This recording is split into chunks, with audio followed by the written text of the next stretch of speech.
என்னை மன்னித்தருளுங்கள், மன்னியுங்கள்.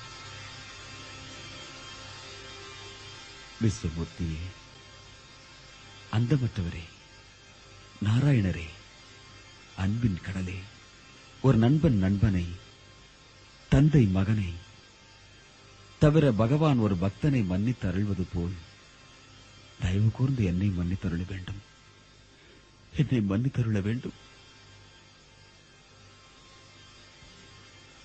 குந்தி மைந்தனே, நண்பனுக்கும் நண்பனுக்கும், தந்தைக்கும் மகனுக்கும், பகவானுக்கும் பக்தனுக்கும் இடையே மன்னிப்பு என்ற வார்த்தையே கிடையாது.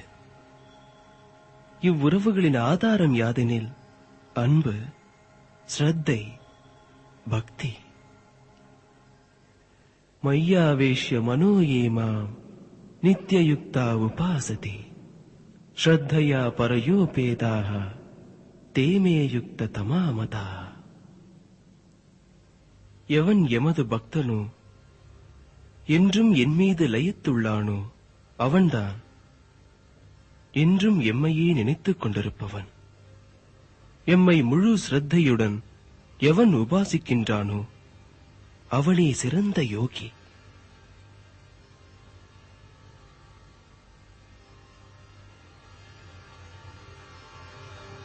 ஆகையால் பார்த்தா என் பக்தி சிறந்தது. பக்தர்கள்தான் இவ்வுலக வாழ்வில் உழல்வதில்லை.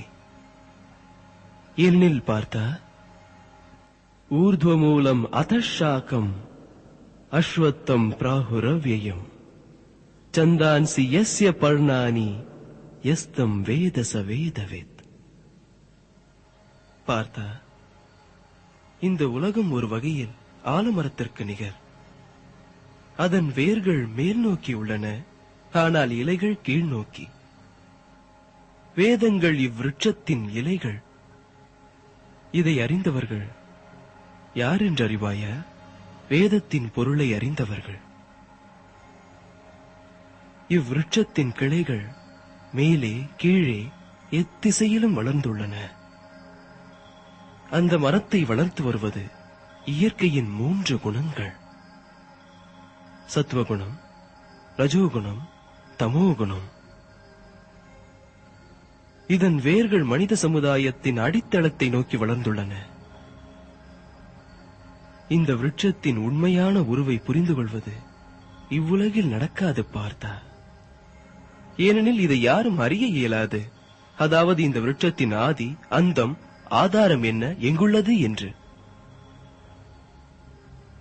ஆனால் மனிதன் இவ்வுலகே உருவான விருட்சத்தை வைராகியம் எனும் கோடலியால் வெட்டி அந்த பரமபதத்தை அடைகின்றான். அப்படி அடைந்துவிட்டால் இங்கு திரும்பும் விதியும் கிடையாது. தவிர பார்த்தா அந்த வைராகியம் சுயநலத்தின் அழிவின் பொருளாகும். எனவே யோசித்தால் எமது விஷயத்தை பற்றி மட்டுமே யோசி. வணங்குவதாயின் எம்மை மட்டுமே வணங்கு. உன்னை எம்மில் அர்ப்பணித்துவிட உலகிற் சிறந்த வில்வீரா. எம்மிடம் சரணடைந்து விடு. யாம் உன்னை பாவமற்றவனாக்குவோம். மன்மனாபவ மத்பக்தோ மத்யாஜி மாம் நமஸ்குரு மாமே வைஷ்யசி சத்யம் தே பிரதிஜானே பிரியோசிமி சர்வதர்மான் பரித்யஜ்ய மாமேகம் சரணம் व्रज அஹம் த்வா சர்வ பாபேப்யோ மோக்ஷயிஷ்யாமி மா சுச்சா. எம்மிடம் மனதை செலுத்து பார்த்தா எமது பக்தனாக மாறி எம்மை வணங்குவாயாக. நீ இதை செய்துவிட்டா யாம் உமக்கு வாக்களிக்கிறோம், நீ எம்மை முழுமையாக அடைந்து விடுவாய் என்று. எல்லா தர்மங்களையும் விடு பார்த்தா, எம்மிடம் சரணடைவாயாக.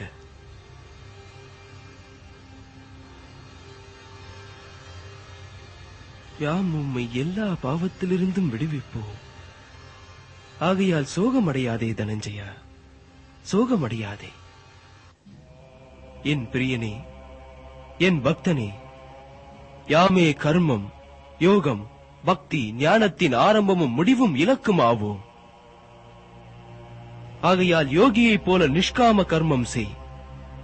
கவலையை விடு பார்த்தா, கவலைப்படாதே. எம்மீது விசுவாசமாயிரு. மா மனிதனே, உனது காண்டீபத்தை எடு, யுத்தம் செய்.